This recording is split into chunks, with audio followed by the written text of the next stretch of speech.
Hello friends, welcome back to my channel. I'm reading today for Pisces energy and I'm reading ahead for October. So if it doesn't resonate now, just kind of like bear a few things in mind, and if things start to play out, kind of come back to the reading and kind of check in with those sections. Pisces, I'm not reading for an individual. I am reading for collective Pisces energy. If we look at our birth chart, we're not like one star sign, we're kind of all 12 houses. The planets, all the planets move around those 12 houses, so we're affected by all the different energies of the zodiac at different points in our lives. We have different placements, so we're more than just one sign. So that's really important to remember. So this is really how we're being affected by Pisces energy this month. I am getting a few specific situations through, which I'll run through, and you can decide if that's relevant to you or not. Again, use your own intuition and your own knowledge of your own situation to guide you. The first thing that I saw was the periodic table. You know, aurum is gold and all that kind of stuff. And I got, hang on, I'm closing down the Netflix thing that I was just watching and pulling up my notes on my phone. So I got, the phrase irregular elements is what I heard. Irregular elements. So I had to go and Google it, and I was like, I don't know what that means. I don't remember chemistry that well. But apparently, so Google says there are 11 elements represented in the periodic table by letters not in line with their names. So for example, I just mentioned gold is aurum. So it's like, why is gold AU and not like GL or something, you know?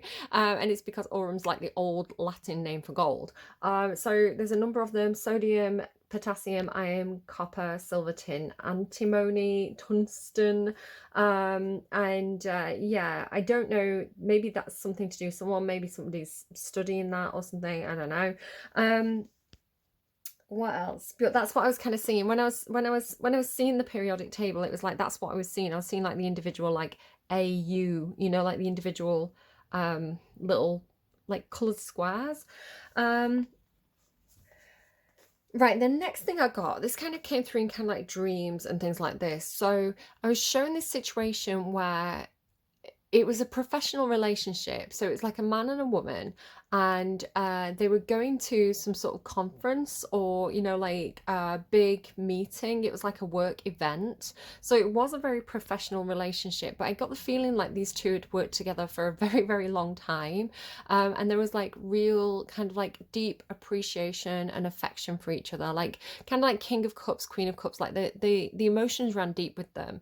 They really genuinely cared about each other and kind of like each other's success. And so while they didn't seem particularly like, it felt like it was a work relationship, right? So it didn't feel like, it actually felt like they had their own lives going on. Like they didn't have, like, it wasn't like they were living together or anything like this. It was like very much like, we're going to a work event.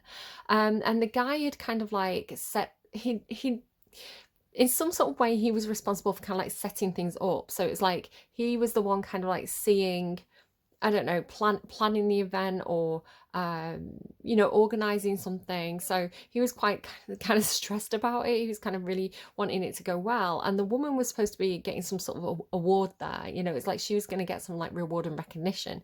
Now it's funny because it is kind of coming out in the cards, like here. So honor and respect will come to you, right? But through the course of the evening, there was a lot of problems. There was a lot of things that went wrong. It makes me think of a friend's wedding, kind of like, you know, like sometimes, you know, you've got everything planned and it's like you expect everything to run smoothly, but sometimes it's like the fates are against you and you end up running into all these little problems that kind of like spoil all the preparation that you've done. So the event was kind of a little bit like underwhelming, I guess. And I don't think the woman got the actual award that she was supposed to get or something like this. So and they felt awful for each other, right? It was like the guy was really disappointed because he really wanted the woman to get the reward and recognition, and the woman was really disappointed because she could see how hard the guy had worked on this and kind of like how much he had riding on it. So they were both incredibly empathetic towards each other. This is what I mean, like they had almost like, so I was being shown it's kind of like two bubbles, kind of like, you know, cell division, how cell division works, but it's kind of like the opposite. It was like the two cells were kind of like coming into, maybe there is something with like, because you got this baby, it could be something to do with like pregnancy, I don't know, but like I was shown like two cells and they kind of like became one. So it was symbolic to me of like kind of minds meeting or like shared energy. It's like they were in each other's energy so much that they were almost it's not that they were one, right? They were clearly two individuals, but their emotions had become one. So it kind of ended up with, I think the relationship between them, and this could be something that you're experiencing, or, oh, my heart just flipped over, or it could be like something that you end up like watching on TV. There's a lot of different ways this could play out. It could be something that's going on with like, you know, somebody that you care about, a sibling or something like this, and it's like they've got this thing going on. But I was shown that it's kind of like the guy was giving the girl a lift, right? He was like taking her home, and it was clear that they both, because they loved each other. This is the thing. There was like real affection there. And I think that they kind of both wanted more, but like she had her family, he had his family kind of thing. It's making me think of that. What's that? A few stolen moments is all that we share. And this is the thing. It was very professional. They hadn't done anything wrong. They just really, really loved each other. And I think they wanted more, but it's like they knew that they couldn't, right? It's like it, so it ended up with like the guy kind of like drops the girl off, and I kind of was feeling what he was feeling, because it was like he was, the way it came through was like the universe has given me this gift, right? It's like the universe, like if this is love, right? If this is what love feels like, if this person feels like they're for me, and I'm delivering them into the arms of like, I don't know, their husband, or like I've like, it's like I'm not taking this gift because I can't. It's almost like there was a difference between what was intended in the heavens, right, and what was possible here on earth. So it almost felt like this divine couple, these two people who were so, there was so much love there, and it's like they really were meant for each other, and yet Earth was keeping them separate, right? They had their own responsibilities, their own duties, their own things that, their own lives that they were leading. It was kind of like, why would you lead me to this person? Why would you give me this person who's a soulmate and make it impossible for me to have them? It's like, so the guy was kind of mad at the universe. I was also kind of shown like King of Wands. You know how the King of Wands has all this passion and fire, but holds back. I really got the impression that he wasn't speaking, right? He wasn't saying, it's like he couldn't say what he felt. He couldn't tell this woman how much he loved her, because the second he did, it's like the whole world everything would change, right? And he was, so he kind of parked around the corner. He was incredibly frustrated with himself, and he was kind of, you know, head in his hands, and kind of tortured, right? That he couldn't be with the one that he loved, right? So, and like, yeah, angry at the universe. So you got some songs, right? The song that came on was Express Yourself by Madonna. So this felt like almost like advice to the woman, right? So the lines are, because this was the real thing. I kept on getting shown like the King of Wands, like all this passion, all this fire, and like King and Queen of Cups as well. It's like this really deep feelings between them, but holding back on that, right? Really, really kind of keeping it very professional. And so the songs are, and when you're gone, he might regret it. This is what I was shown, right? So it's like the song confirmed what I was kind of seeing, because she got out the car, she went, and he regretted not saying anything. And when you're gone, he might regret it. Think about the love he once had. Try to carry on, but he just won't get it. Make him express how he feels. Now, for some of you as well, there could be something to do with a previous relationship. It's coming through two different ways, so it's going to be different for everybody, but I want to say it's two different situations. So it could be that somebody was previously married, because the cards seem to be indicating somebody may have had a divorce or be going through a divorce. So there's like the person from the past, and then there's this other, right? So the other seems like a potential relationship. I want to say the cards are actually really, really confirming that, and I've just pulled the cards now. I've been getting these messages kind of since last night for you. So I really love when the cards confirm what I'm getting.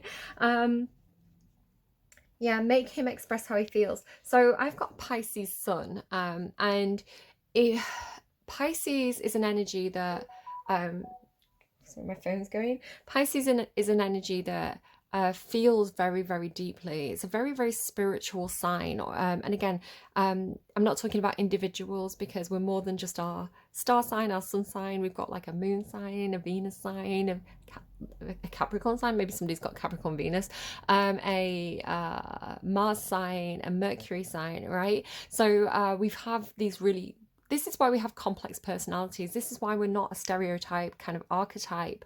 There's more depth to us than that. And Pisces as an energy is one of the signs that has the most depth, right? They're very, very almost like operate on a different plane to the rest of the human population. Very dreamlike, very spacey, very fantasy based. So it can be very difficult to find the right, when you're a very empathic person or a very emotional person, when you feel very deeply, it can be very, very difficult to find the right words to really express how you feel, right? Like the Madonna song.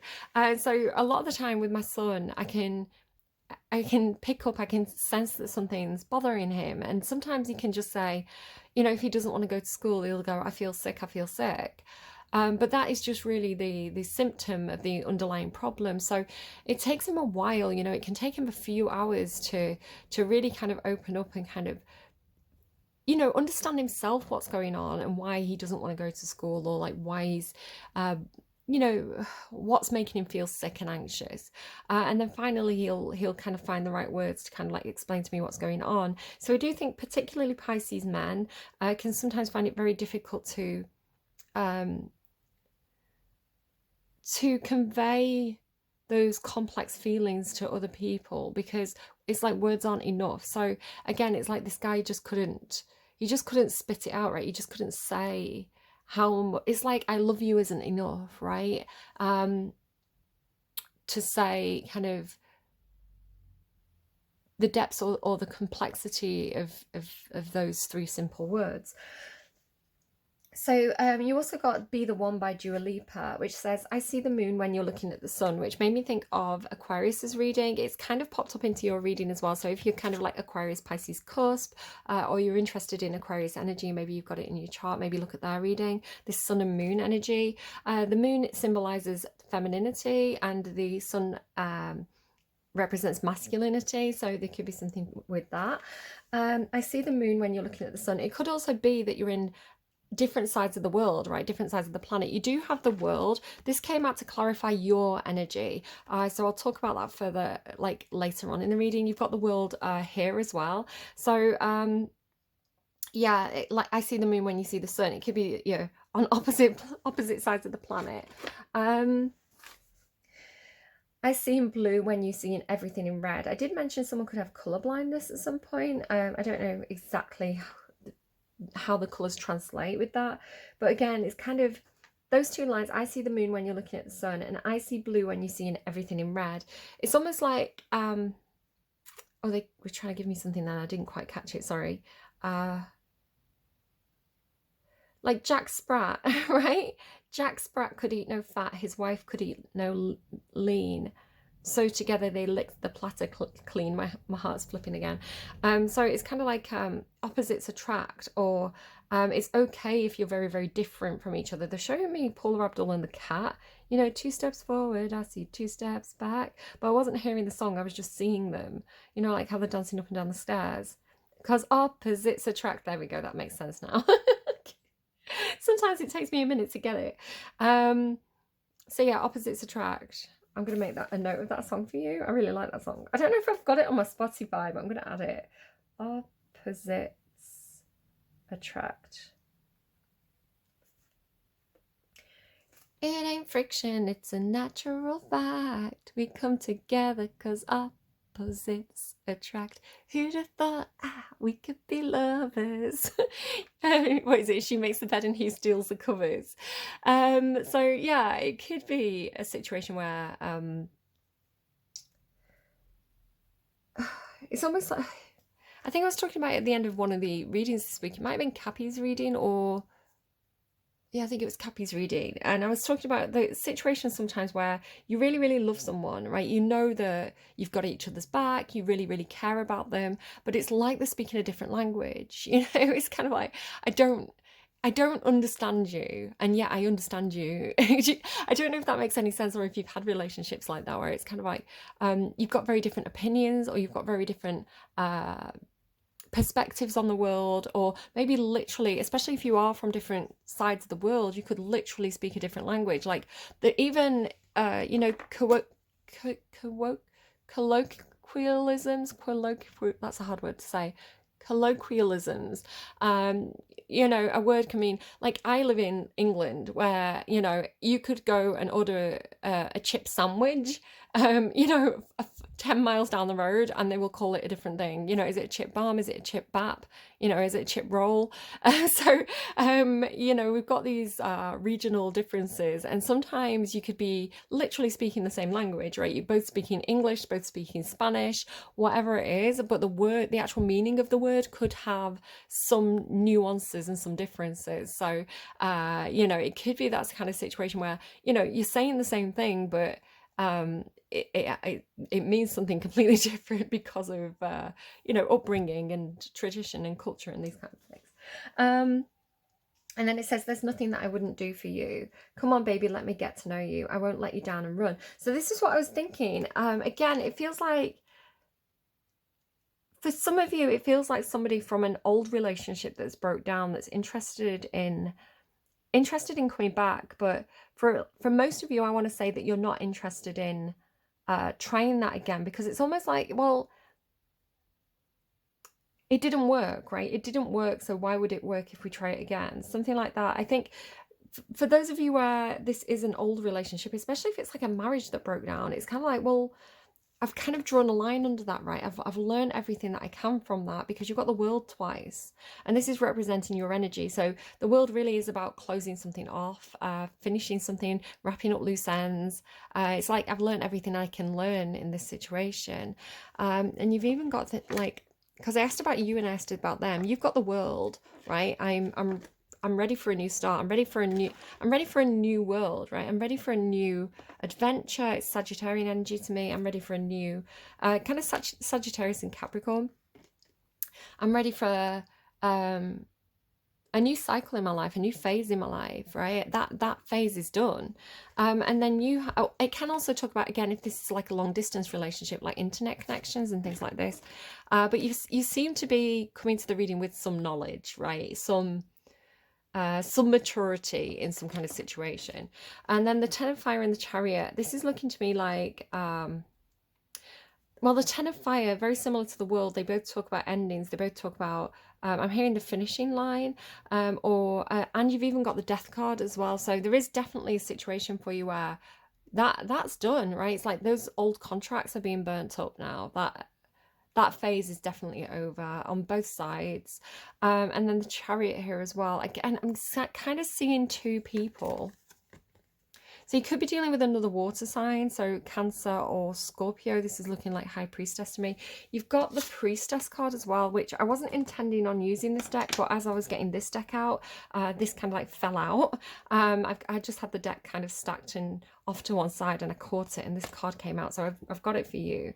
But she's kind of looking like a High Priestess, right? So the initiation, activation, blessing, the journey, and she's got her back turned.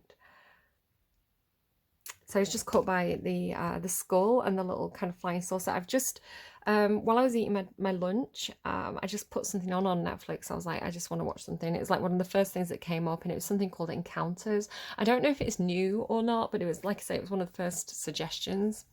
And it's about kind of UFO sightings. So that could be significant to somebody, just because it's really standing out there for me.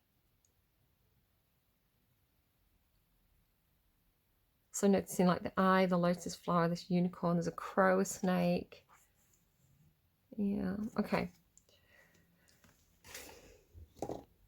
The priestess, I'm feeling, it's weird to me.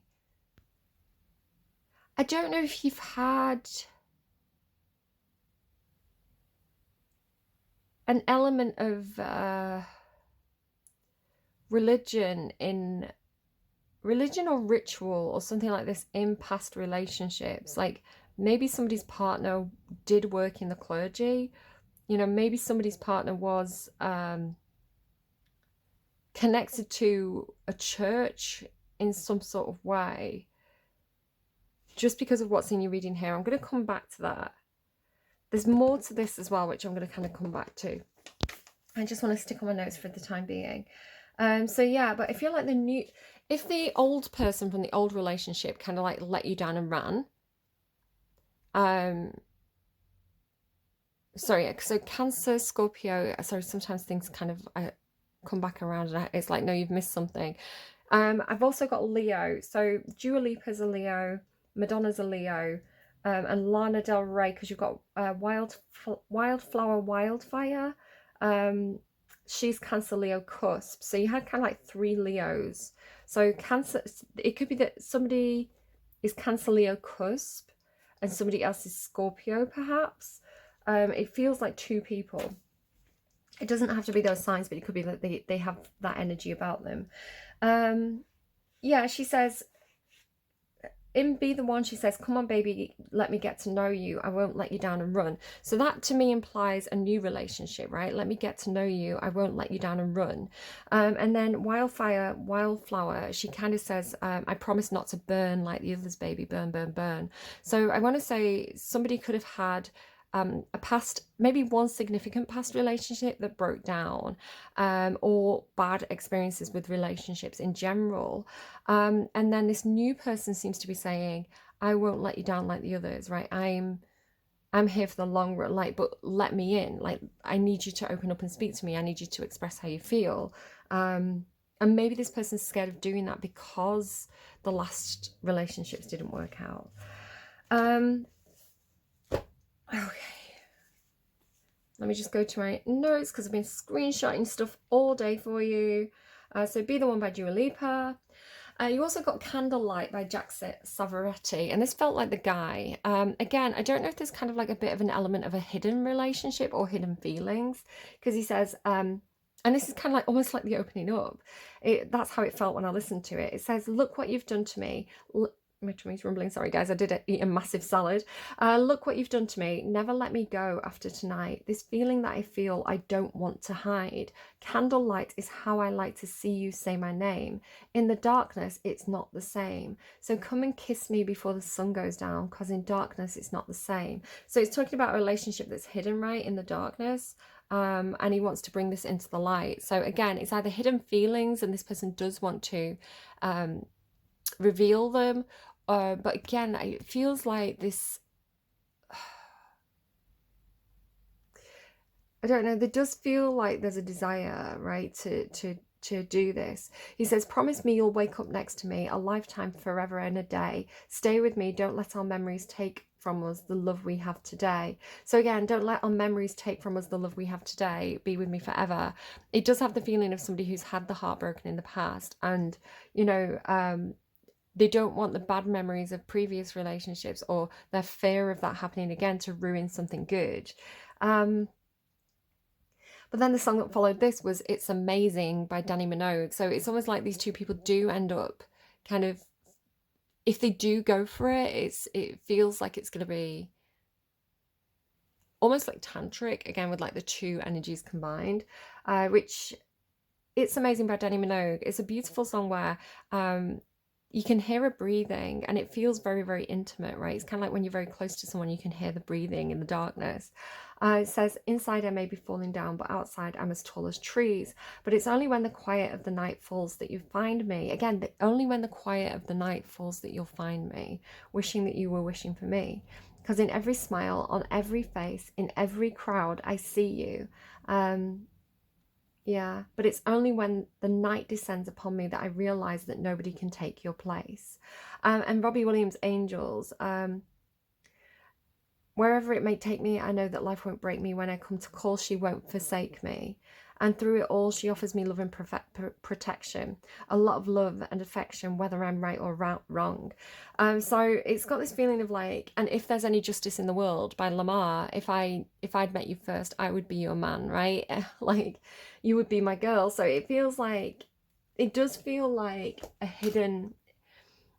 Again, it felt very professional when I was kind of feeling it out in like the dream space, but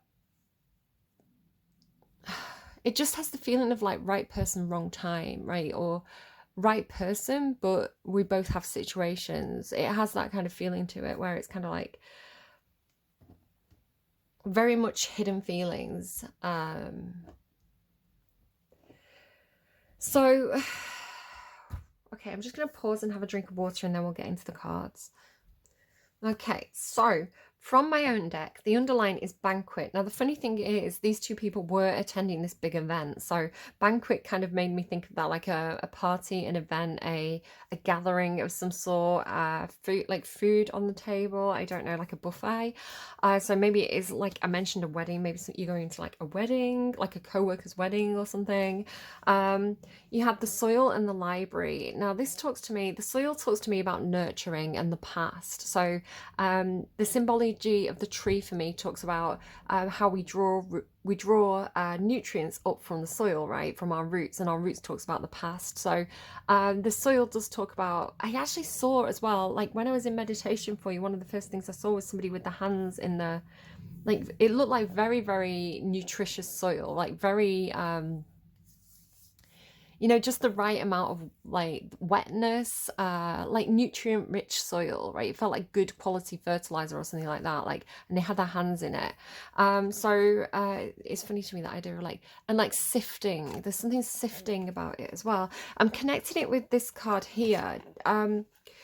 With it being with the library, it's making me think of like Akashic Records. Now, if you're not familiar with that term, the Akashic Records is kind of like the spiritual storehouse of information. So everything that has been or ever will be is stored in the Akashic Records. So this is almost to me like this process of like sifting through the past, sifting through past memories, which was mentioned in that song, like old letters, old photos. Normally, my interpretation of the image on this card, especially with it being the Ten of Fire, Fire kind of talks about an ending, a betrayal, kind of the feeling of like maybe feeling stabbed in the back.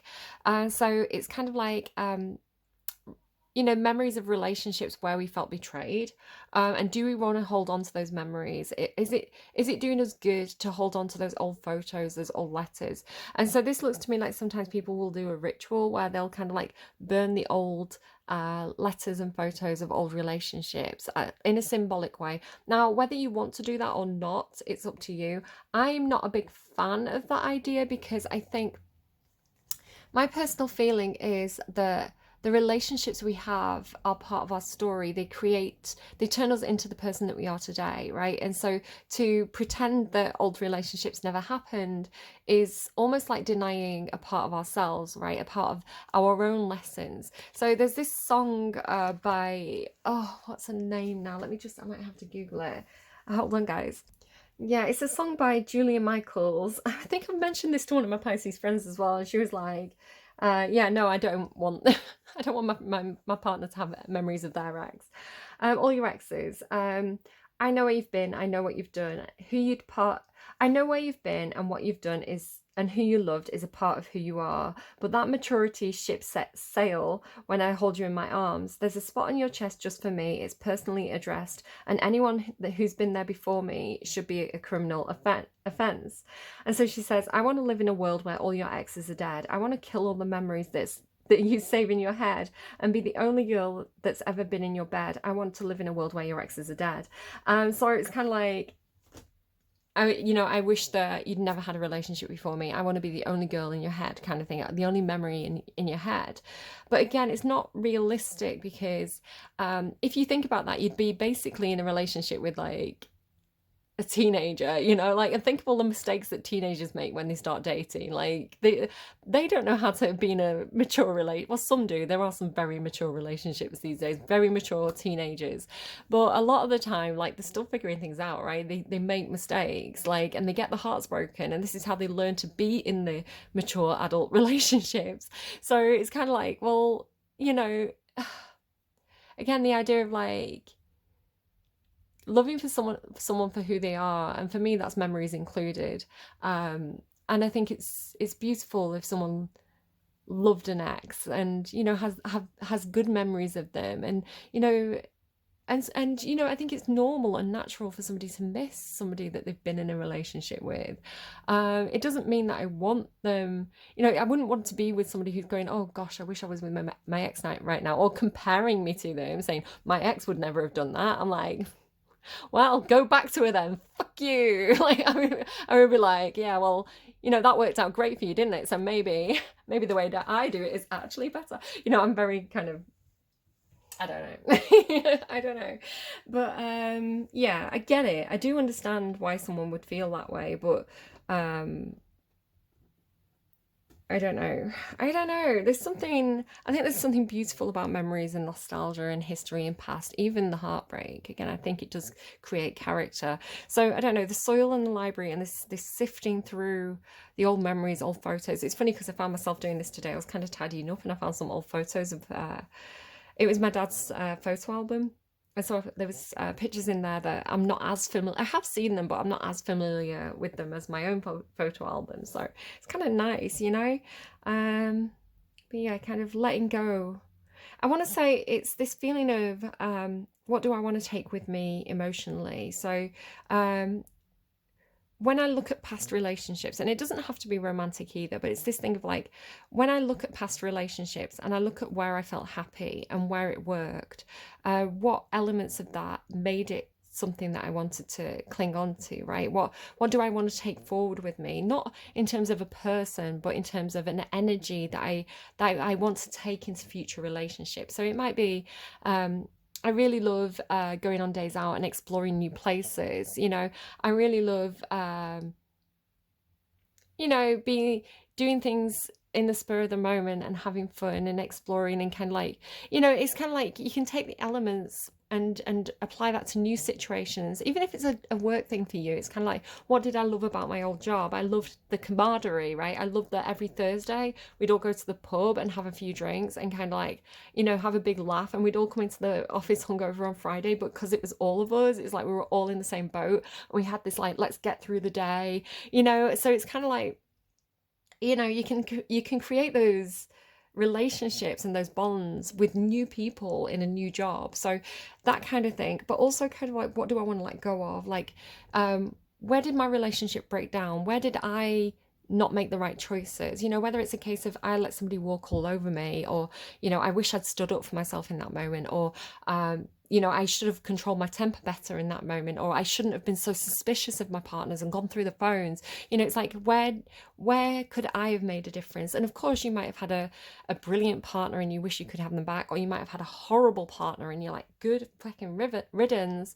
But you can't control someone else's behavior. Maybe your ex was very controlling, right? With the Chariot card, that is a card about control.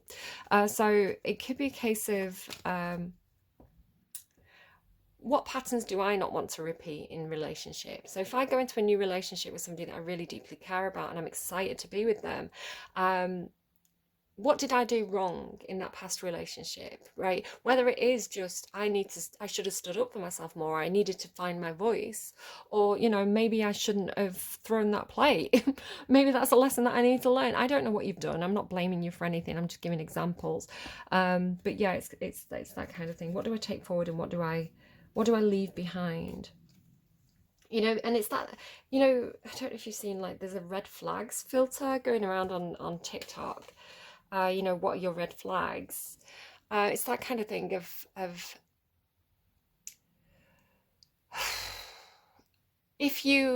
what are your expectations going into a relationship? If you're expecting someone to cheat on you and run away from you, sometimes you can create self-fulfilling prophecies where, if you're paranoid that your partner's going to cheat on you, you might find yourself doing things like checking their phone, or following them to see where they're going, or you might start to do things that is actually quite toxic behavior, and you might push them away. So you just have to be really careful about like hoping, like expecting the best, right? And being self-aware. Again, I'm not calling you out or criticizing you. I don't know you, the viewer, personally. I'm just spitballing about ideas of how this might apply. Anyway, whatever it is, even if it's not relationships, it's this feeling of kind of like going through old things, going through old photo albums, old letters, old memories, and finding the good bits and the nutrients from that. You've also got these cards came out together, the whale, the forest, and the table. Now, the whale and the forest was making me laugh because, like I say, I'd been watching that. Sorry, my cat likes to sleep on my cards. I'd been watching that Encounters program, and it's these school kids, these schoolboys that had seen this flying saucer come up out of these trees, right? So the whale in the forest. Whales sometimes talk to me about like star whales, kind of like alien energy. So to me, it was like, oh, the spaceship going up out of the forest. That was kind of like a passing thought. The whale card actually does talk to me about deep emotions, deep feelings, really feeling something and having to do that deep introspection, deep dive to fully understand it. This is something that's normally big, and it carries a lot of weight, a big heavy emotion or feeling. And then it's kind of this feeling of like, why would the whale be in the forest, right? I don't know. But the forest can talk about confusion, not being able to see the woods for the trees and things like this. So it feels like confusion around something that is again, deep and perhaps a little bit unfamiliar, or so big that it's creating feelings of confusion. The table, especially followed by the whale, which the whale can indicate secrets or things that are hidden, big, almost like white elephant, like the elephant in the room. It's kind of like a big thing, right? It's like, it's obvious that there's an elephant in the room, but you may not be able to it's almost like everybody looking around the elephant and pretending it's not there. It's like obviously it's there. So it feels like something big and emotional that is very obvious, but nobody's looking at it, right? Which is creating some confusion. And then the table talks to me sometimes about laying things out on the table, like playing your cards, setting things out, like speaking your truth, sitting down and discussing something. Sitting down and discussing a big secret that's confusing everybody, something like that. Interesting though, the table and the banquet, again, it does have this kind of like buffet feeling to it.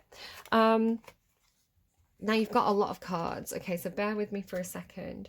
You have abundance and bison here. Abundance and release. Something about this, right? It's like you're in like your wild side. I don't know, something about the release, like the woman bending down and this jaguar coming out. It always talks to me about like a part of the soul, right? Like a strong part of, almost like your fighting instinct or your hidden power or something like that, this card. It's like allowing something to come through with ritual and bison. It's almost like a abundance, hunter's moon, ritual, jaguar, ritual, bison. This was kind of looking to me a bit like Bermuda Triangle energy. So you know how I was saying, like, how would the whale be in the forest? Why would the whale be there? It's like they're not in the right place. So here's the forest, right, with all these animals. And then if you look here, here's the ocean down here. And it almost looks like a portal's opened up and these animals are kind of coming through into... So I'm seeing it as like they're coming through from one space into this space. Do you see how I'm seeing that? So, like I said, Bermuda Triangle energy. It's almost this energy of not exactly teleportation, but with it being ritual, it's making me think of like almost like Stonehenge, or just with the priestess coming out as well, and this as well, which almost looks like a ritual. Like this could be the ritual to almost like when people do the salt, to create a like a safe thing if they're doing like ghost stuff. I don't know. I don't do that, guys. not intentionally anyway. So it looks like a ritual to pull an energy through into this reality. which is interesting because in your last reading you had the whole thing about the black hole, right? It's kind of like two people and a portal which was looking to me like a black hole, and they had a rope between them. It's like one was going into, it's like they were going into the portal, right? They were going into almost like this deep dive or subconscious space. You know, like almost, it was coming to me a little bit like, you know, if you've ever been put under to have like a medical thing going on, you know, and the person's there holding you, like your loved ones there holding your hand while you go into the deep sleep state. It's like, I'll be here when you wake up. It's that kind of thing of like, this person's coming back now, right? They're coming back through. But you had to hold the portal open. You had to do the rituals to hold the space for them. So maybe it is just talking about, if we ground this in reality, it could just be talking about holding space for someone, right? Making sure that you, while somebody has to go off and do something, that you hold space for them so that they can come back. It could be something like that. The journey initiation blessing. But it's also looking to me, again, it's looking almost Stonehenge-like, or kind of like pagan religion. That's a good way of explaining it. Kind of like, you know, pagan religion, as opposed to perhaps something that you've experienced before, is the way that I want to explain it, with whatever the previous relationship is, which could be more about like structured religion or structured traditional values. I'm going to come back to that there. Excuse me. You have haystack, you will reap what you have sown. And underneath that was valley, deep personal strength and peace that assure success. So I do want to say that you've been quite steady with something about this sun here as well in the same position. Aquarius had this thing that was almost like trying to navigate by the sun and the moon, but having like a false moon, and they'd gone in the wrong direction basically. It's like almost like seeing a mirage or something. So they'd gone towards the mirage, but it turned out that that was something false all along. So they were being redirected towards, you know, the true sun or the true moon. So there's something about that for you. It's like it's almost like you've kept like your ship straight. You know, you've kept the landmarks in the same position so that you've navigated a situation quite well, is the way that I'm reading that. Karma, you will reap what you've sown. Deep personal strength and peace that assure success. So like I say, you're coming through with a lot of like King of Cups energy, and a lot of holding back. Like it was coming through, I mean, switch it to Queen if you prefer, but I was reading it as like King of Cups, Queen of Cups, King of Wands, Queen of Wands, and this real,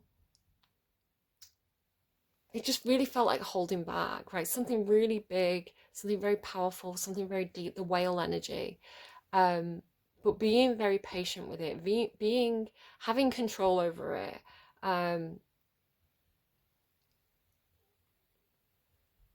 In the way that the King of Wands and the King of Cups would have over their emotions and the passions.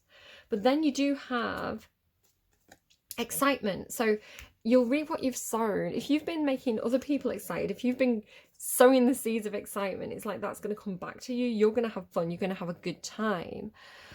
You've got these cards together, the Dragon, the Teapot, and the Crown, which is looking to me, I mean, I'll read what they say, but there's something about the images that looks like almost like heraldry to me, you know, like heraldry sometimes has like dragons and like the Welsh dragon, or you know, like panthers. And so there's something like, you know, my grandma used to have a lot of pottery that was kind of memorabilia, and one thing that she had was like a teapot with a picture of Charles and Diana on, so it was kind of like a commemorative teapot of when they got married. So there's something about that. I don't know if there's some kind of like family heirloom or like piece of pottery. The dragon and the teapot is kind of making me think of like Chinese or Japanese pottery. Yeah, Chinese pottery, right? You know, sometimes you get the white and blue pottery. I don't know very much about kind of antique pottery art, but sometimes you get like the white and blue teapots with like the Chinese dragons on. So it could be that specific it can like maybe an heirloom could be meaningful, and then the crown as well. It could be something about royalty, or again like commemorative plates, something like that. It does say beware of self-delusion, deep friendship of someone with the same sex. So it says same sex. Again, it could be a same sex situation. It doesn't have to be a man and a woman just because that's how I was shown the situation. But it's more about those feelings, right? Those deep feelings of appreciation. And then it says honor and respect will come to you, which again made me think of how somebody, it's like the guy really valued the girl, right? It was the way it came through to me in the dream.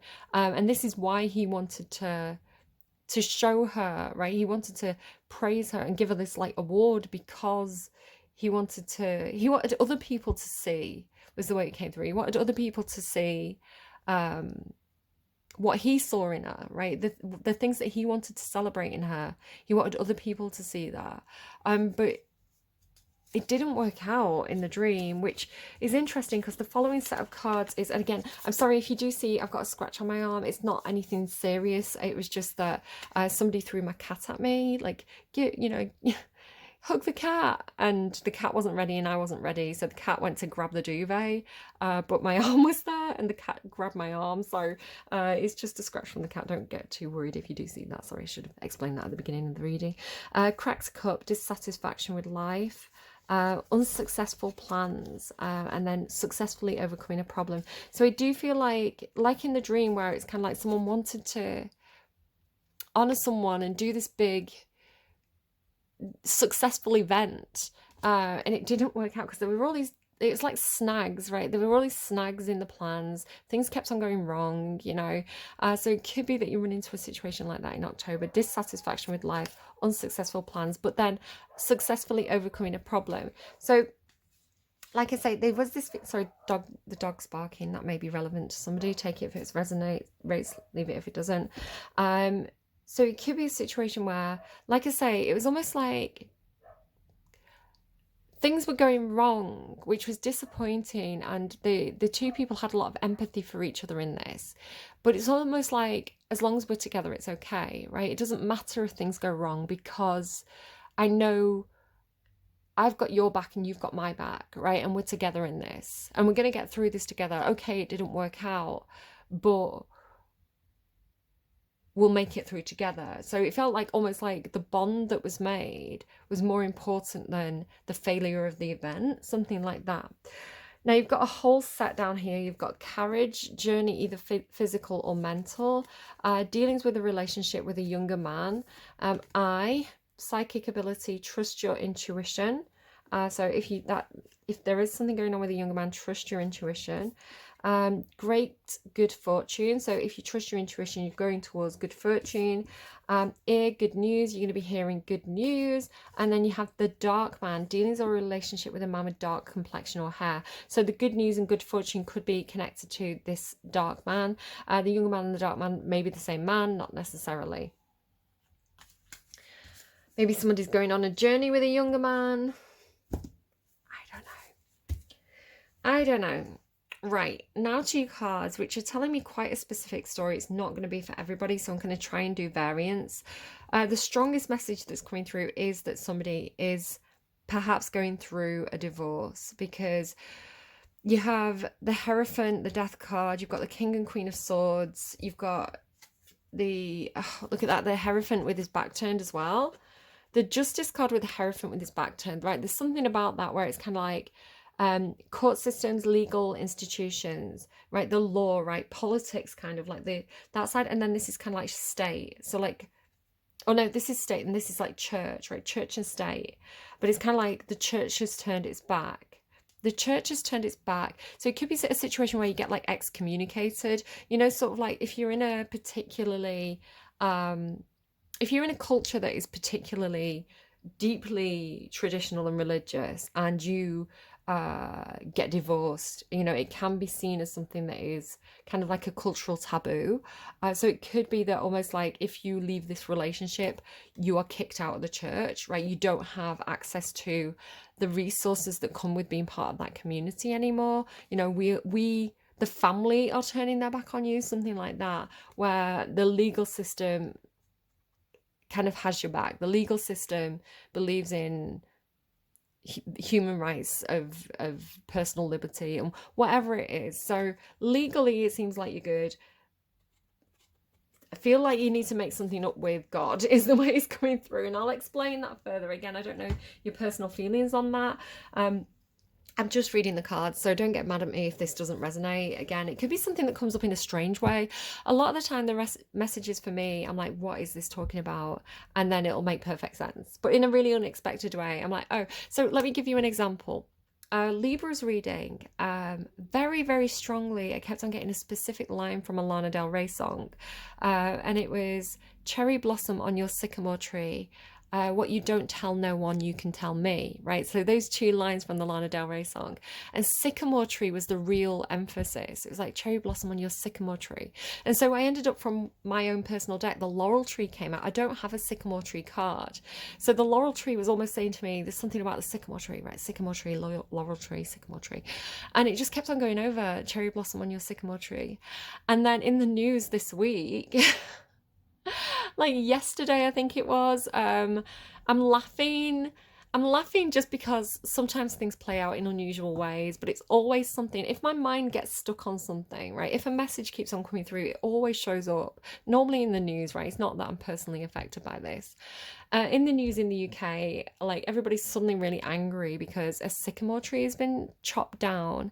It's like headline breaking news. Basically, a teenager chopped down a sycamore tree somewhere along Hadrian's Wall, I think. Everybody's mad. It was in some Robin Hood movie. And I'm like, people are mad about this because there's a media storm, right? People are mad about this because there's attention on it. If I hadn't seen the news, would that sycamore tree getting chopped down have personally affected me? No, I wouldn't have known about it. I would have gone about my life unaffected, right? So yeah, it's bad. It's bad, right? I don't like when people chop down trees. I'm pro leaving the trees, right? Leave the trees alone. More trees the better.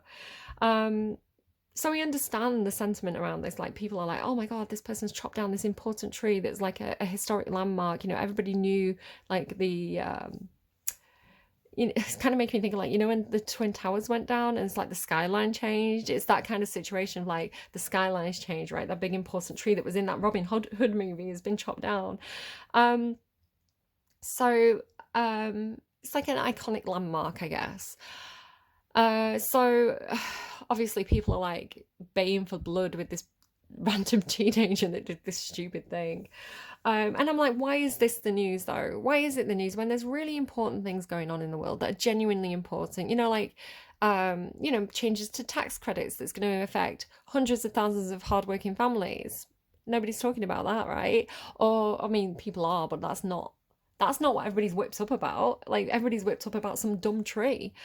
So again, it's making me think of what happened in Capricorn's reading, where I was talking about how the media reports on things, and why collectively we suddenly get preoccupied with something really not actually that important.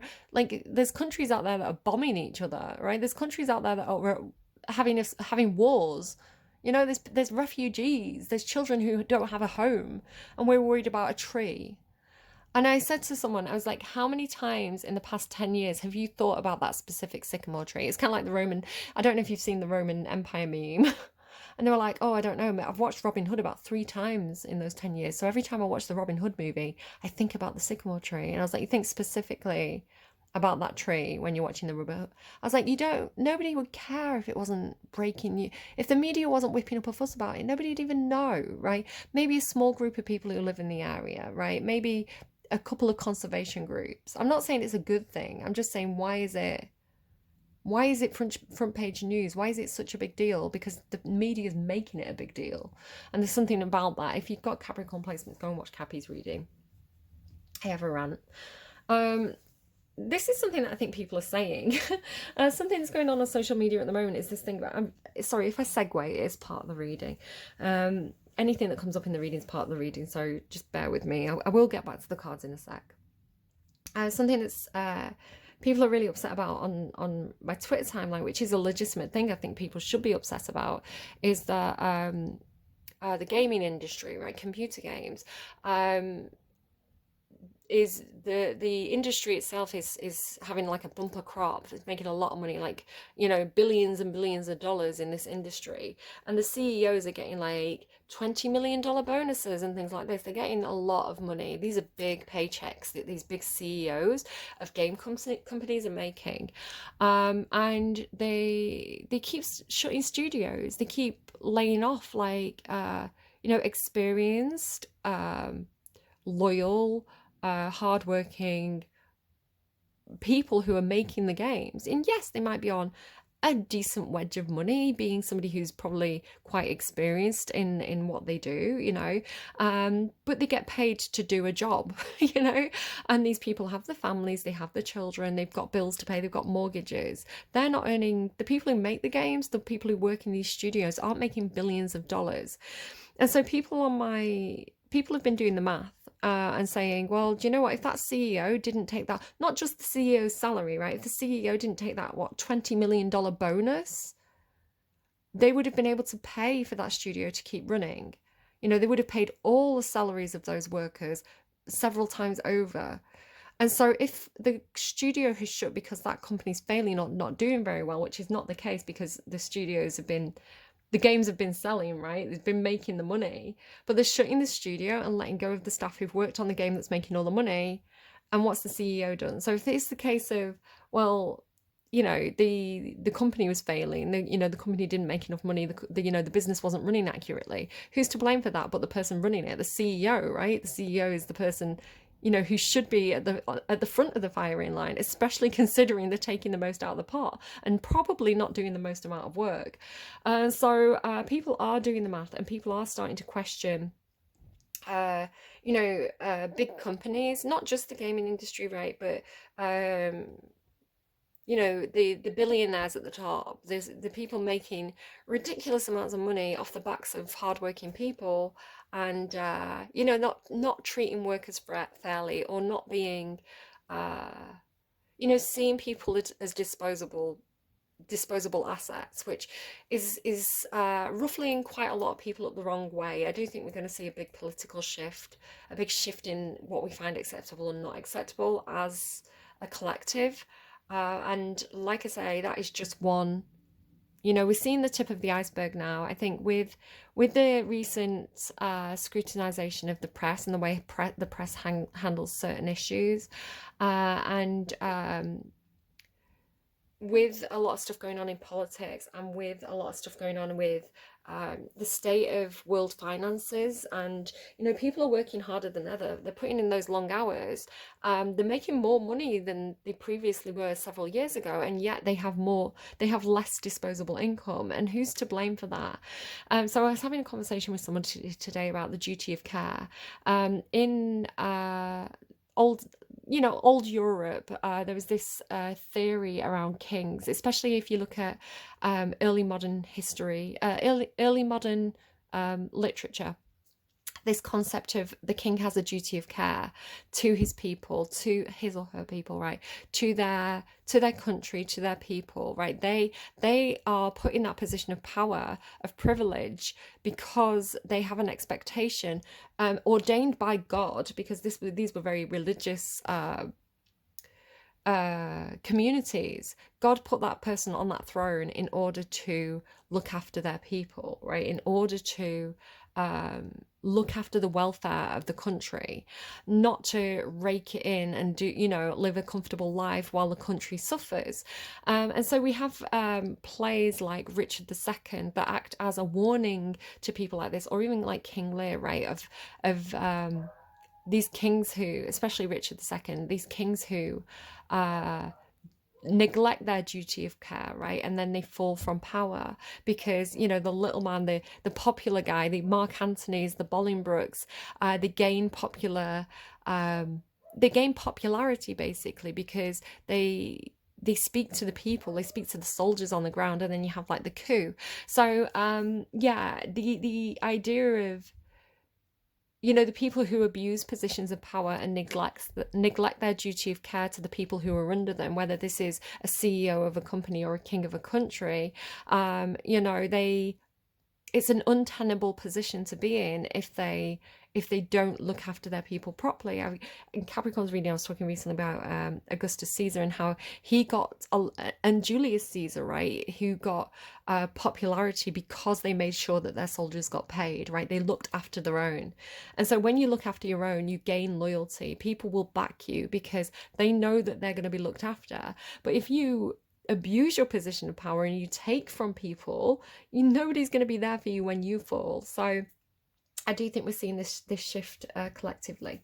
Let's get back to your cards, Pisces. So you start with the Six of Coins, which, funnily enough, and I always think whatever happens in the reading is part of the reading. It does look like a street protest, right? It kind of looks like suffragettes, women's rights, give us the vote, all this kind of stuff. And these like women at the top who's, it's kind of like she's showing a daughter, look what industrial action can do. Look what unionization can do. Look what can happen when we band together and, stand arm in arm and kind of like, demand fair payment. The Six of Coins is about fair payment. This is about, I want fair treatment, fair payment. I want to be paid for the work that I do. I want to be credited for the work that I do. I want to be respected for the work that I do. This is kind of like, people say that a housewife, a woman's job is kind of like the biggest unpaid job, right? Because if you paid a woman for every role that she plays in a household, not just women, right? There's like dads who are, single dads and they're doing it all themselves as well. But, how much would you have to pay if you had to pay for a laundry service every week, a maid to come in and wash your dishes and clean your house every week? How much would you have to pay for childcare? How much would you have to pay for, Ubers while the person carts the person around? If you got paid for every job that you did, especially in the household, you get quite a decent whack of money. But this is kind of like, sometimes things are expected of you. And why do we do that? Why do we allow ourselves to fill roles where the expectation isn't, why do we work for free? Why do we work for free? Why don't we just put our feet up and say, hey, if you want a clean house, do it yourself. Clean up your own damn mess. Do your own damn laundry, right? Yeah, we have to look after our kids. We do have parental responsibilities, but I don't know, guys. So it could be a number of different things, but however it is for you, Pisces, the Six of Coins is talking about a fair balance, like a rebalancing or a paying out to make something balanced. It goes into the Seven of Coins, which shows steady improvement over time, working towards your goals, working towards having some kind of financial payout. You do then go into the Hierophant. So like I say, some of you, this could be something about divorce. If you have a divorce, if you have a separation, you have to kind of like divvy up the assets. So these two cards together can indicate that. I am using spooky tarot, so some of them are a bit scary, but it's just because it's October, right? Spooky season. Don't worry too much about that. It has this feeling of, it's funny as well, because again, I was talking to someone and saying, I don't know how people sleep at night. I was actually talking about how I'd seen a like a marketing job, like a promotion job for a university, and how I clicked on the link thinking, hey, is this something I could do? I could do like, a few little promo videos, a little bit of graphic design, like maybe this is something I could, social media engagement, I could do that. I'm just gonna have a look. And it was actually not public focused. A lot of the job description was kind of like, talk to the shareholders, throw events, suck up to people to get the money. And I was like, I don't want to suck up to shareholders. Can you imagine me doing that? I'd be like, so how do you sleep at night? What have you done recently that's philanthropic? Like, you're not taking that money with you. How do you think, have you not heard that thing about the eye of the needle? I'd be like giving them a hard time. I'd get kicked out of the party.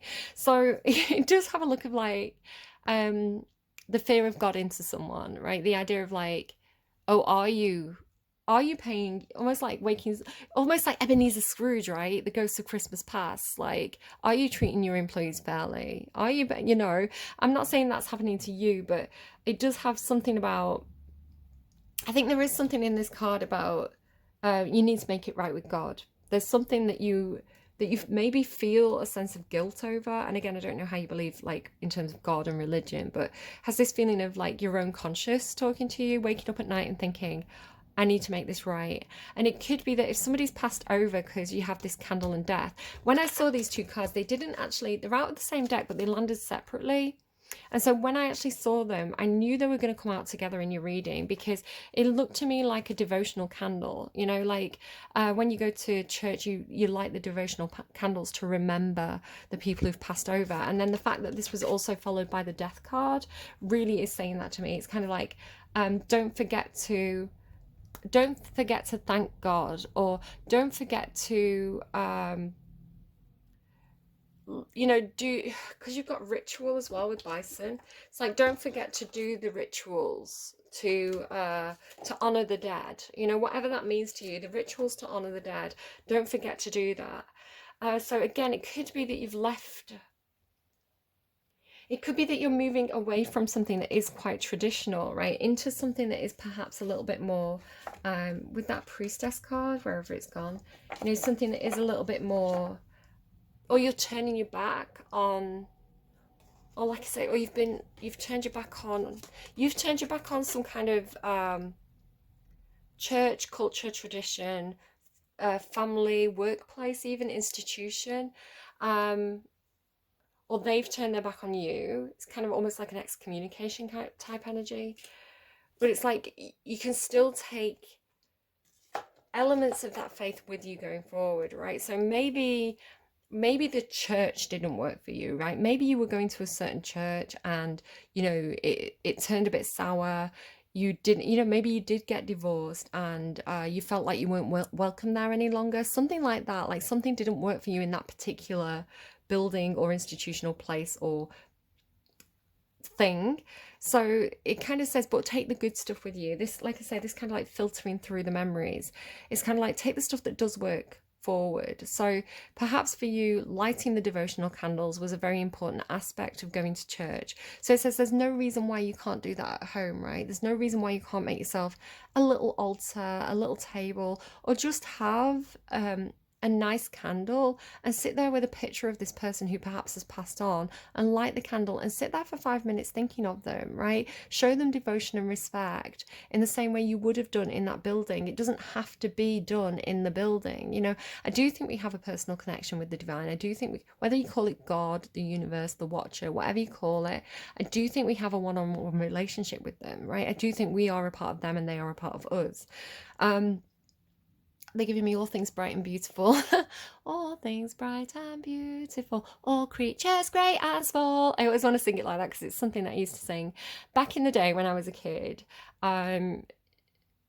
Schools tended to have a religious element to the school assemblies because it reflected the culture at the time. I think the culture now is a lot more diverse, so they don't tend to have like the Christian songs in schools anymore, unless it's part of like RE studies, religious education studies, in which case they kind of teach a lot of different faiths, to be more representative of our multicultural society. But we used to sit there cross-legged on the floor, like 7 years old, and up on the projector you'd have the lyrics of these like choir songs. And so you being a kid, you would be like, you could be competing to be the loudest, or you're being silly with your friends. All things bright and beautiful, all creatures great and small, all things wild and wonderful, the Lord God made them all. So sorry, I don't know why I had the urge to sing it like that. I actually really like that song. It's a very nice song. The little flowers that open, the little birds that sing. Yeah, so take it with you. Take the good stuff with you. Leave the stuff that didn't work behind. So the death card is talking about an end to a situation. I do think there is something where you've had to walk away from it, or you've had to let it go. I feel like maybe it's a situation where it's almost out of your hands as well. It's kind of like, it could be a situation where perhaps if this is divorce, right, perhaps your husband or your wife's family went to a particular church, right? It was very much, you were invited into their culture, and so if you divorce them, you've also kind of, it wouldn't be appropriate for you to keep going to that church. It could be something like that. So it's kind of like, almost like it's all part of the same thing. But there's this beautiful angel on this card, and this beautiful phoenix, right? The phoenix rising from the ashes. So this almost feels like it always looks like a stick of dynamite to me, and then there's this like hole in the floor. So it looks to me like a situation that kind of again, it feels like almost like a ritualistic end to it, like I'm not saying anyone do anything stupid, obviously. Something like, how do I explain what I'm seeing? It's kind of like the situation itself could have been explosive. The situation itself, like having to put an end to something, could have been a very, very fiery situation. You've got like firecracker, right? Maybe you're doing fireworks. Maybe this is fireworks, right? Like, yeah, it could be fireworks, right? Getting close to November. This it could be something about bonfire night. It's a bit early in October, wait for November, but maybe you're preparing for bonfire night. But the phoenix symbolizes life after death, right? The phoenix rising from the ashes, the next life, the new beginnings, right? And almost like coming out stronger from that kind of explosive relationship. And I want to say there is something with this being the Ace of Wands, there is something that's like a spark lit inside of you. There's something about the fire lit under you, the inspiration to have the rebirth, to have the the second chance, the revival. Like, it's like your spirits are lifted, is what I'm hearing. Your spirits are lifted. And then this is going into, so it goes into Temperance, which is a card about just slow it down a bit, take it easy. And then the Queen and King of Swords. You've also got so you've actually got the Queen of Swords card here. I don't know if you can see this. My focus isn't great. Come on, focus. So this, you're gonna have to take my word for it. This is the Queen of Swords, and this is the King of Swords. Also the Knight of Swords underneath that. So the King and Queen of Swords can indicate divorcees, legal advice. It's normally the King and Queen of Swords show up in a reading when things have gone a little bit clinical, a little bit cold. People have their defenses up. People are being very logical, very strategic in this situation. It's not really like the hearts are involved in whatever this is. It's kind of it's almost looking like swords at dawn, right? Dueling. There is something about the King of Swords handing this sword over, though. It's almost like I don't know if it's something like,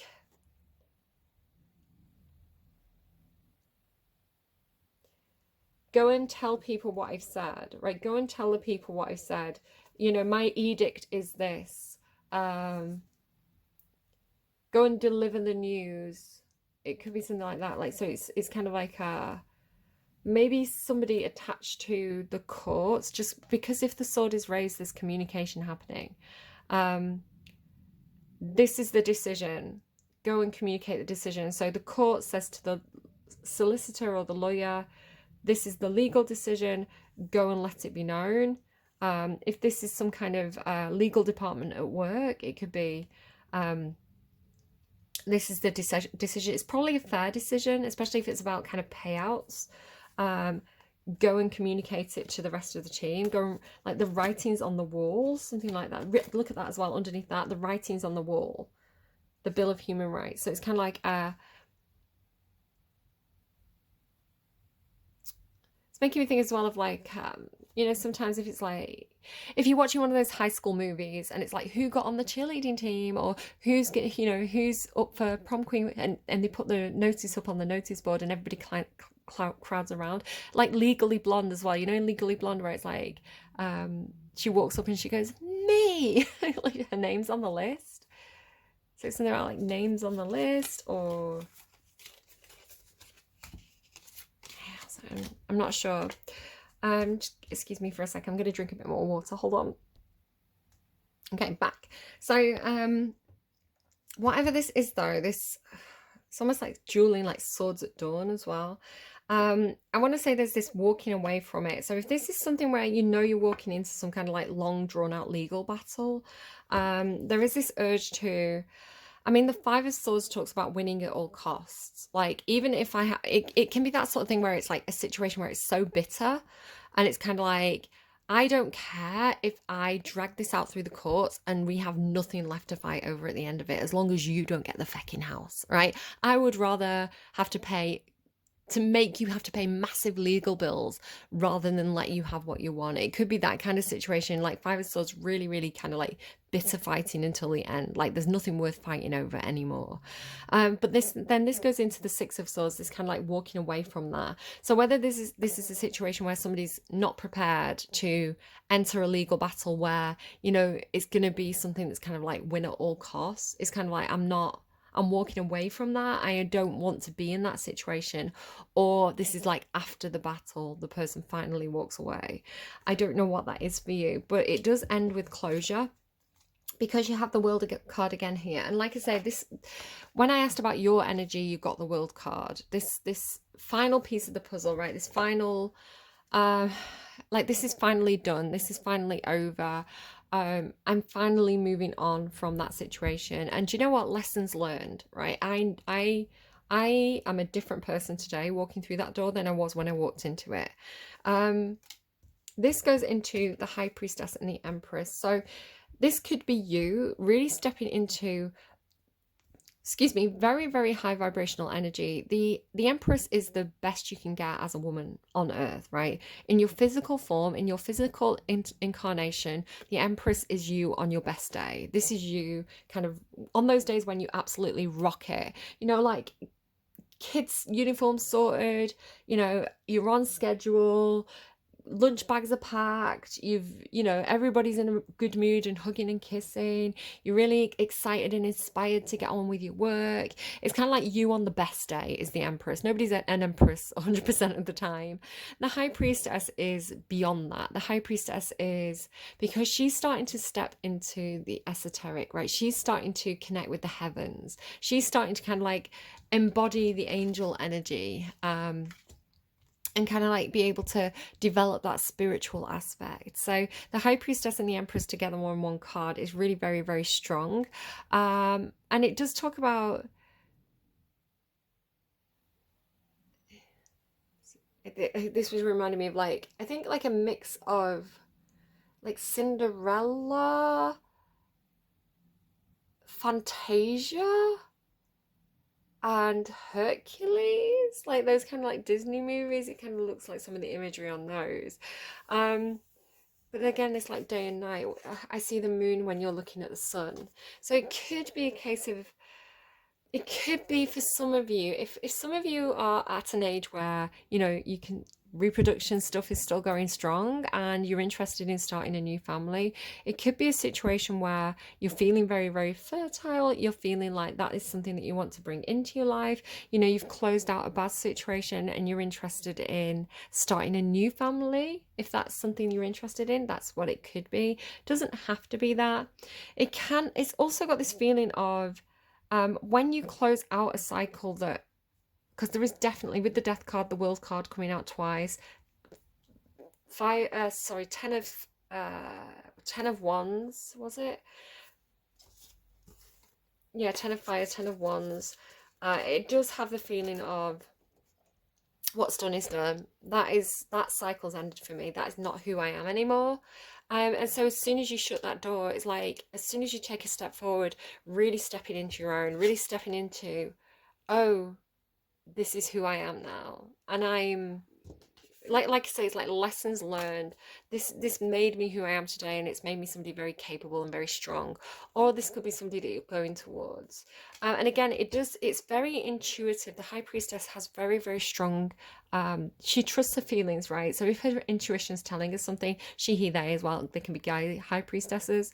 You do have this psychic ability to trust your intuition. I'm not quite sure why this is Archangel Gabriel on this card. This is the Judgment card. The Judgment card talking about having the revival, having the second chance, hearing the call into your new future. I don't know why this is in reverse, so I do need to check that. This is why I've got this deck out here. Let me just do that. So this is the Vice Versa Tarot. All these cards here are by Lo Scarabo, which is a company that makes a lot of there you go, show you. A lot of really beautiful tarot cards. A lot of them are kind of like art inspired. So there's like the Art Nouveau tarot. So if you're looking for tarot decks, they do a really, really good range. I've also got steps by a number of sets by Stacey DeMarco. I've got my own deck, and I've got the Tea Leaf Tarot as well, if you're interested in anything there. As well, you can always ask me if you're interested in any specific deck. You can be, hey, you know, that card, you know, the death card at 5 minutes 22 seconds, which deck's that? And I can let you know in the comments. But don't just go, what deck are you using? Because I'm using about 12. So I'm not going to know, and I'm not going to list them all. Sorry, that was a really loud laugh. My goofy laugh as well. I've got a proper laugh sometimes. The Nine of Pentacles. So this is the Empress in Waiting, the Garden and the Gate card. This talks about self-care. So it may just be saying, have a quick pause. You're already the Empress, right? You're already becoming this full embodiment of feeling very, very independent. The Nine of Pentacles is about feeling good on your own, feeling very capable, feeling like you've got a handle on things, and just really looking after yourself, like physically, eating well, getting enough sleep, having a spa day, you know, getting your hair done, whatever it is that you need to do to kind of like feel at your best. So it could be something like that, but I was just kind of like randomly making jokes about my own laugh, so let's put that away. Maybe even like spending time with your animals, right? Spending time with your pets, spending time out in nature. Why is the Judgment card in the reverse, please, for Pisces for October?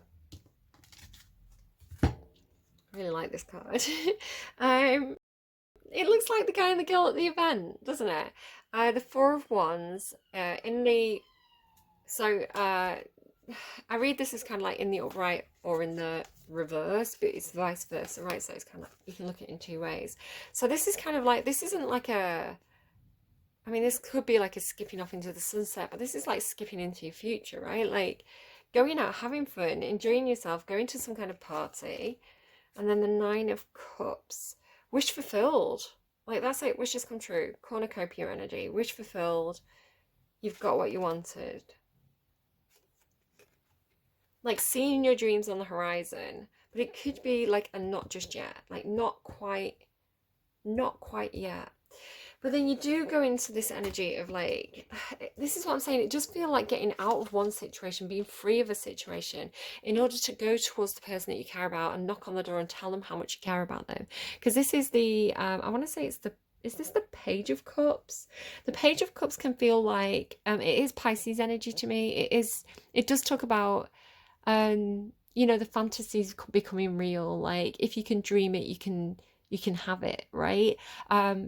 Being able to imagine something better is the first step of attaining something better. You can't have a goal, you can't have a dream, you can't achieve your dream if you don't have a dream in the first place.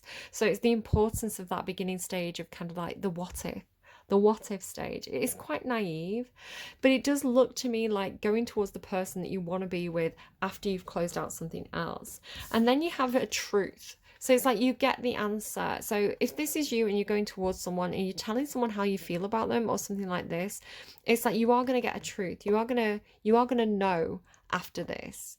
And it does look to me like quite excited as well. I did want to pull a card on that. So tell me about the Ace of Swords. The Five of Wands. It seems like there could be some sort of conflict or competition. The truth is there could be some competition. That doesn't mean you can't have what you want, but it does mean you might have to fight for it. Obviously, if that's not in a non-toxic way, let's not do that in a toxic way. You've also got Eight of Swords with the Seven of Swords underneath. This was looking to me like trapped in some kind of mental confusion. Page of Wands, there's the Queen of Pentacles again. Why did I say the Queen of Pentacles again? So the Queen of Pentacles would be the wife. If there's a wife in this situation, or like a boss or a business partner, this would be them. So again, it could be somebody, if this is a professional relationship, it could be that this person's quite inspiring to you with the Page of Wands. It could also be that somebody's a little bit sexually immature. Like the Queen of Pentacles is normally really, really good at you know, the day-to-day stuff. Like I was talking about, like packing the kids' lunchboxes, cleaning the house, dropping the kids off, picking them up. The Page of Wands is experimental with things that make them passionate. Just take that as you will. The King of Swords, the Knight of Swords, we kind of talked about that, right? I think that's everything. I hope this reading was helpful to you. Do you feel a little bit like I want to get you some advice? Let's go. I'm going to put the Priestess card back into the Angels and Goddesses decks. This is Angels Among Us and Goddesses Among Us. Let me just kind of pop these cards away. There we go. And let's get you some advice. So you have got an angel on this card here, an angel here. You have the song Robbie Williams' Angels.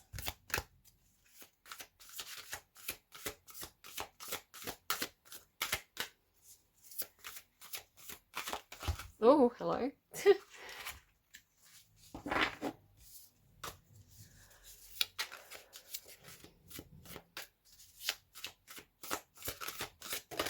There you go. Baba Yaga on the underlying, the wise and wild woman, duality, and the witch. Someone just seems quite witchy. Protection, enlightenment, and liberation. I like liberation after everything we've been talking about. Which deck's this? This is Goddesses Among Us. 27. Green Tara, Tara means star, is a Tibetan, I always say this word wrong, guys, I'm sorry, Bodhisattva, Bodhisattva, female Buddha, and the mother of all Buddhas. Although her origins are rooted in Tibetan Buddhism, she is also known across Asia and India as a Hindu deity. Tara has 21 emanations or aspects, but in the form of Green Tara, she is known as a protector and a liberator. One of her origin stories took place in a beginningless time ago when she appeared as a princess called Wisdom Moon, who was on a path of enlightenment. A group of male monks were confronted and confused by this, as they had always been told a woman could not become enlightened. I mean, this feels like what's going on here, right? Because the Hierophant is the masculine or patriarchal representation of religion or tradition. And then you did have that more priestessy kind of high priestess card, which is the more feminine aspect of that. So normally the high priest is more like patriarchal institution. So, you know, the Catholic Church would be the high priest. Not that women can't be part of that, obviously they can, but it's more patriarchal and structured and organized by nature than some of the kind of more feminine aspected pagan religions. And of course men can be members and like high, you know, what is it, like high wizard or something? I can't remember what they call it. I'm sorry if anyone, I don't mean disrespect, I just don't know. You know, of these kind of more nature-based traditional kind of old religions. So I say masculine and feminine. I'm not really talking about gender roles like sex and men and women. It's more like yin yang energy. You know, this feels more structured and organized, and you know, like I need to go to church and I need to follow these rituals, where the high priestess is more instinctive. It's kind of like, this feels like what I need to do today because I saw a sign and then I got a leaf off a tree, and now this feels like it's what I should. So it's much more intuitive and one-on-one based with the nature religions. I don't know. Take it as you will, leave it if you don't. A group of male monks were confronted and confused by this, as they had always been told a woman could not become enlightened. They told Tara to reincarnate as a man, as her journey would be easier, but she informed them that not only would she continue her journey to enlightenment in the body of a woman, but that she would also free all sentient beings from suffering. A true feminist icon, Green Tara can be called upon for help, courage, strength, and protection as you navigate the spiritual path and your daily life. Continue your spiritual journey knowing that you are safe and protected by Green Tara and the goddess. Keep showing up for yourself and know that your spiritual work has a greater impact on this world than you can ever imagine. So it says, call on Green Tara for assistance with protection, fear, times of suffering, change and uncertainty, the spiritual journey, spiritual practices, and reaching enlightenment. And it says, embody the energy of green Tara by liberating yourself from old energy beliefs and programming. That's what I was saying, right, with all this. Like, this is that. Exactly what I was sort of saying at the beginning. Liberating yourself from old energy beliefs and programming, protecting yourself and others, transmuting suffering through and finding a way through, walking the path of enlightenment, teaching or sharing what you know about spirituality, and helping others to free themselves. So I hope that's helpful to you. I really actually enjoyed that reading. So I hope you have a wonderful October. I want to say, if you are going through a bit of a tough time of it now, I do see you easing into a much freer, gentler energy if you're going through a bit of a time at the moment. Like I say, you do have things like successfully overcoming problems. So, but also, like I say, reap what you've sown. So if you are dealing with something that's making you feel a little bit like, I have to win, I have to, I have to fight this thing, walking away is an option, and it might be the easier option for you. It's like, the quicker you let go of something, the quicker the good new things can come your way. If you're kind of all tangled up in like those resentments of the past, it's much harder for the universe to bring you the good stuff. I'm going to get you a song to close out your reading, and this is going to be your advice song for October.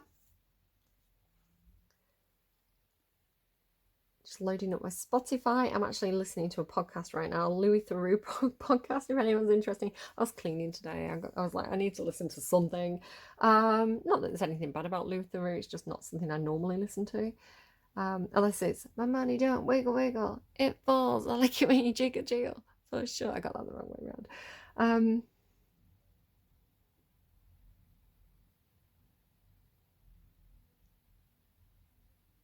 It's loading. Sweet Dreams, My LAX by Rachel Stevens. Let me just pull up. It's funny I was saying all your exes are dead, right? And now you've got Sweet Dreams, My LAX.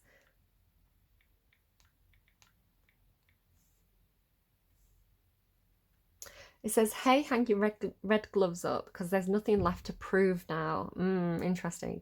Hang your red gloves up, baby. No one cares about you. So it's like boxing gloves, I guess. Yeah, it's kind of like trying to fight, but no one else cares. Like, maybe you need to let someone go. Maybe your ex needs to let something go. It's like, what planet are you from? Accusing me of things that I've never done. Listening to you carry on. Cheating, another love song. If I were in your shoes, I'd wish... Sorry, I can't get my words out. Which is funny because it's what I was saying I was picking up on, right? In the beginning of the reading. If I were in your shoes, I'd whisper before I shout. Can't you stop playing that record again? Find somebody else to talk about. If I were in your shoes, I'd worry of the effects. You've had your say, but now it's my turn. Sweet dreams, my LAX. Again, it could be the sort of thing like, if you do have to stand up in like a family court, it can be sometimes quite hard to get your words out, like you're a bit nervous, people are looking at you, like stumbling over your words, which is understandable. Don't be hard on yourself if that's the situation. Again, sometimes it might be easier to, if you could ask if you can write your statement down, or, get yourself a bit of a script, or, something like that. That might be helpful if you're the sort of person who fumbles for words, perhaps, especially, excuse me, my tummy's rumbling, especially if say for example, if you're in an English speaking court and your English isn't your first language, it could be hard to find the right words, and you don't want to be misinterpreted. So if you were to write down what you want to say and have a friend check it for mixed messages, or misunderstood meanings, before you actually go and hand that in, that might be helpful.